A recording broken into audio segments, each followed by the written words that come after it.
ಕಪಿಲಾ ನದಿಯಲ್ಲಿ ಮುಳುಗಿ ಮೂವರು ಅಯ್ಯಪ್ಪ ಮಾಲಾಧಾರಿಗಳು ಸಾವನ್ನಪ್ಪಿರುವ ಘಟನೆ ಮೈಸೂರು ಜಿಲ್ಲೆ ನಂಜನಗೂಡಿನಲ್ಲಿ ನಡೆದಿದೆ. ನಂಜನಗೂಡಿನ ಹೆಜ್ಜಿಗೆ ಸೇತುವೆ ಬಳಿ ಈ ದುರ್ಘಟನೆ ನಡೆದಿದೆ. ಮೃತಪಟ್ಟ ಮೂವರು ತುಮಕೂರು ಮೂಲದವರು ಎನ್ನಲಾಗಿದೆ. 5 ಸ್ನಾನ ಮಾಡಲು ಕಪಿಲಾ ನದಿಗೆ ಇಳಿದಿದ್ರು. ಈ ವೇಳೆ ಮೂವರು ಅಯ್ಯಪ್ಪ ಮಾಲಾಧಾರಿಗಳು ನದಿಯಲ್ಲಿ ಕೊಚ್ಚಿ ಹೋಗಿದ್ದಾರೆ. ಘಟನೆ ನಡೆದ ಸ್ಥಳಕ್ಕೆ ಪೊಲೀಸರು, ಅಗ್ನಿಶಾಮಕ ದಳದ ಸಿಬ್ಬಂದಿಗಳು ದೌಡಾಯಿಸಿದ್ದಾರೆ. ಕೊಚ್ಚಿ ಹೋದವರಿಗಾಗಿ ಶೋಧ ಕಾರ್ಯ ನಡೆಸುತ್ತಿದ್ದಾರೆ. ಸ್ನಾನ ಮಾಡ್ತಿದ್ದೆ. ಈಗ ಮೂವರು ಹೋಗ್ಯಾರಲ್ಲ, ಅವ್ರನ್ನ ನಾನು ನೋಡಲಿಲ್ಲ. ಅವ್ರು ಆಡ್ಕೊಂಡು ಹೋಗಿ ಪೂರ್ತಿ ಸುಸ್ತಾದಾಗ ಓಡೋದು ನನ್ನ ಮಗನ ಹಿಡ್ಕೊಳಕ್ಕೆ ಹೋದೆ.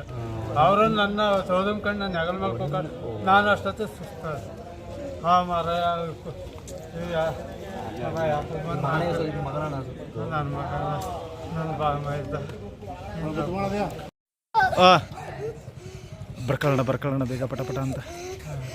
ಈಗ 3 ಜನ ಒಳಗಡೆ ಹೊಟ್ಟೋದ್ರ ನೀರೊಳಗಡೆ.